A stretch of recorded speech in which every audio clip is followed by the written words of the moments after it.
Isipin, sila ay tatayo sa harap ni Hesukristo sa araw na paghuhukom.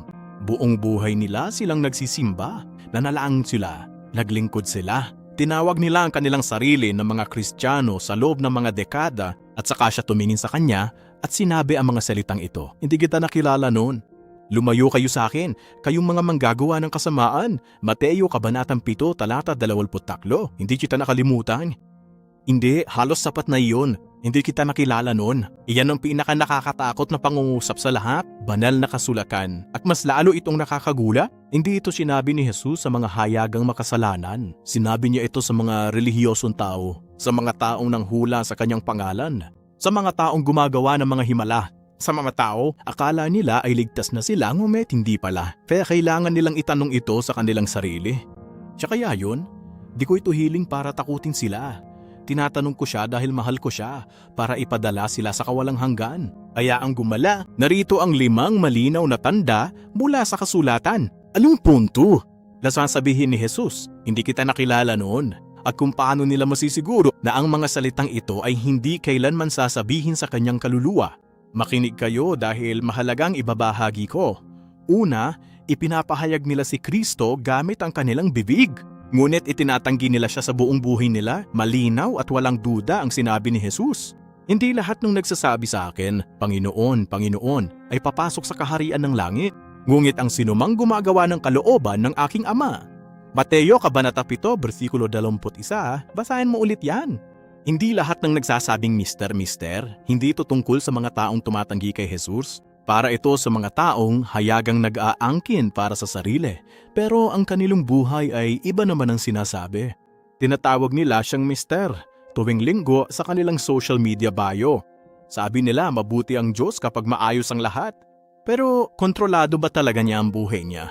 Ang kanilang mga koneksyon, ang kanilang pera, ang kanilang mga pribadong sandali kapag walang nakakakita. Babala ni Pablo, kilala raw nila ang Diyos pero ipinatanggi ng kanilang gawa.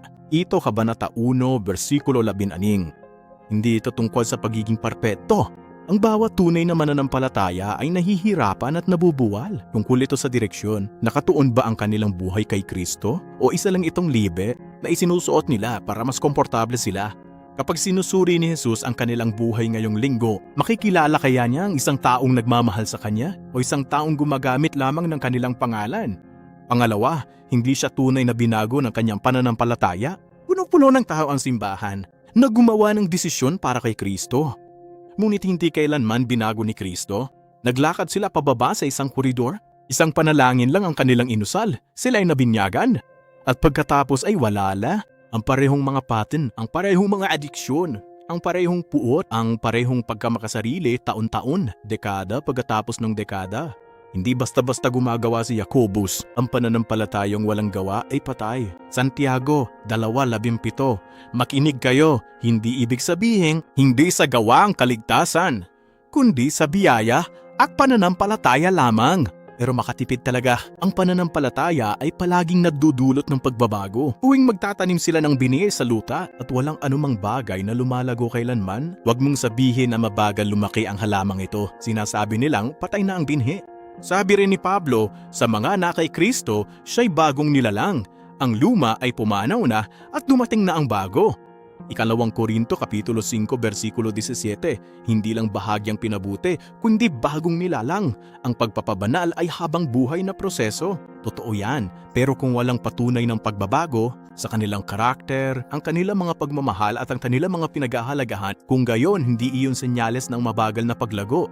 Isa itong senyales na ang bagong kapanganakan ay maaaring hindi kailanman naganap. Ano nga ba ang tunay na binago ni Kristo sa kanila? Kaya ba nila itong pangalanan? Nakikita kaya ito ng mga tao sa paligid niya? Pangatlo, nagsasagawa sila ng kawalan ng batas. Tuminin ang bihaya sa paggawa nito. Balikan natin ang Mateo Kabanata 7, talata 23. Hindi lang sinabi ni Jesus na, hindi kita nakilala no. Sabi niya, lumayo kayo sa akin, kayong mga manggagawa ng kasamaan. Napakahalaga ng salitang pagsasanay. Hindi ito tungkol sa kahit sino na napipisod sa kasalanan at nadudurog nito. Ito'y tungkol sa isang taong nakasanayan na namumuhay ng may kusa at walang pagsisisi sa kasalanan.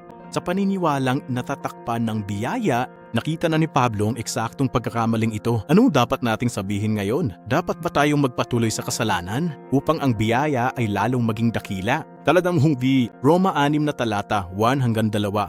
May tao sa simbahan ngayon, gamit ang biyaya bilang libreng pasan, namumuhay sa imoralidad sa baysage. Pinatatawad ako ng Diyos, nanliling lang sila at nagsasabing walang taong perpekto. Nagkikimkim ng galit at sinasabing ganun talaga sila nang walang pagsisisi o lungkot. Hindi nila ito kailamang nilalabanan, nagpapatuloy lang sila. Ang 1 Juan Kabanata 3 talata 6 ay direktang tumatago sa puso. Ang nananatili sa kanya ay di nagkakasala. Ang nagkakasala ay di nakakakita o nakakilala sa kanya. Hindi ibig sabihin di nagkakasala ang mga Kristiyano. Ibig sabihin, una, ang Kristiyano ay di mapapalagay sa kasalanan. Di niya ito magagawang lifestyle ng walang paghatol, ng walang laban, ng walang taos-pusong pagsigaw na ito, tulungan ako ng Diyos. May kasalanan ba sa buhay na hindi nila tunay na tinalikuran, kung saan natuto lang silang mamuhali? Ito ay mapanganib na terorismo. Ika-4, ang relihiyon nila ay puro ritual lang. Sa Mateo 7:22, tinukoy ni Jesus ang mga tao. Sino sa araw ng korte ang isang pambihirang kaso? Iharap para sa sarili. Panginoon, Panginoon, hindi kami nanghula sa iyong pangalan. Hindi ba't nagpalayas kami ng mga demonyo sa pangalan mo? Hindi ba't marami na kaming ginawang himala sa iyong pangalan? Ang mga taong ito ay nakagawa ng mga kahanga-hangang bagay. Himalang gawa sa ministeryo pero hindi kilala ni Jesus dahil gumawa sila para sa Diyos imbis na kilalanin siya. Isa itong malungkot na katotohanan, ang buong banal na kasulatang. Ang isang tao ay maaaring maging lubhang religyoso at nananatiling estranghero kay Hesukristo. Maaaring pamunuan ng isang papurit, pwedeng magtrabaho sa childcare, magbigay ng kusa, o sumali sa mga komite ng komunidad nang hindi man lang nakikilala. Sinabi ni Jesus sa mga Pariseyo, ang pinakadisiplinadong tao sa relihiyon nung kanyang panahon. Sinasaliksik niyo ang kasulatan dahil akala niyo'y doon makakamit ang buhay na walang hanggan. Sila ang nagpapatotoo sa akin pero ayaw niyo sa akin lumapit. Upang magkaroon ka ng buhay, Juan Kabanatang 5, versikulo 30 at 40, meron silang munasulat. Alam nila ang tuo, gayon paman, lubos nilang hindi nakita si Jesus. Ang buhay Kristiyano ay hindi isang palabas na pangrelihiyon. Ito ay isang relasyon. Ito ay pang-araw-araw na komunidad. Ito ay isang desperadong panalangin. Ito ay isang masigyan, tunay na koneksyon sa nabuhay na Kristo. Inilalatad nila ang kanilang mga aktibidad sa simbahan at itabi ang mga rutina. Kilala ba talaga nila si Jesus? Kinakausap ba nila siya? Pakinggan siya sa kanyang salita. Ang puso niya ay nagdurusa. Pag malayo sa kanya, bilang Kristiyano, ito ang unang babala. Imbes na isang buhay na relasyon, hindi nila maaring baliwalain. Panglima, hindi sila tunay na nagbalik loob. Yan ang pinakamatinding tumatama sa iyo. Sinimulan ni Jesus ang kanyang buong ministeryo sa isang salita lamang. Mula noon, nagsimulang mangaral si Jesus at magsabi, bumalik kayo. Magsisi kayo sapagkat malapit na ang kaharian ng langit. Mateo Kabanata 4, versikulo 17, huwag kang magsisi. Huwag ka nang magpumiliit pa, tumalikod ka ng lubusan. 1,182 degrees. Pagbabago sa pag-iisip at oryentasyon tungkol sa kasalanan, tungkol sa sarili, at tungkol sa paghahari ni Hesukristo. May isang uri ng pagbabalik loob na pagsisisi lamang. Nabihag siya ni Judas, labis siyang nakaramdam ng pagkakasala. Ay pagkanulo si Jesus. Sinauli ang pilak, umalis at nagbigti. Iba ang tunay na pagbabaliktad. Ganito sila inilarawan ni Pablo. Ang kalungkutan na naayon sa kalooban ng Diyos. Nagdudulot ng pagbabalik sa kaligayahan na walang pinagsisisihan. Ang lungkot ng mundo. Ngunit nagdudulot ng kamatayan. 2 Korinto Kabanata 7, talata 10.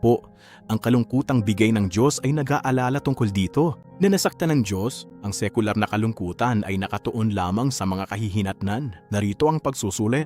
Tunay ba silang nalipol sa harap ng Diyos? Nakita na ba nila ang kanilang kasalanan sa paraang nakikita niya? Hindi bilang isang pagkakamali, hindi bilang isang kahinaan. Bilang pagtataksil sa banal na Diyos, nagpakumbaba na ba sila sa Kanya at sabihing, Panginoon, hindi ako maayos.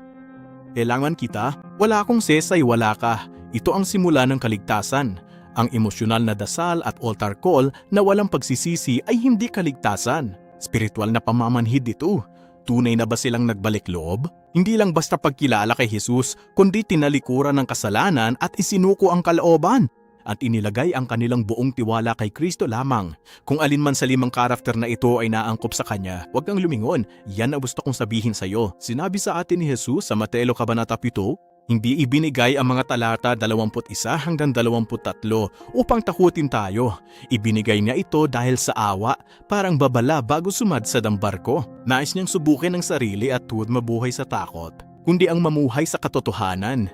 Siyasatin ang inyong sarili kung kayo'y nasa pananampalataya ayon sa 2 Korinto Kapitulo 13 versikulo 5. Hindi nila ipinagwawalang bahala ang kanilang kaligtasan. Huwag umasa sa iisang panalangin lamang ng mga bata. Hindi sila nagtitiwala sa kanilang sertipiko ng binyag, ang pananampalataya ng kanilang pamilya.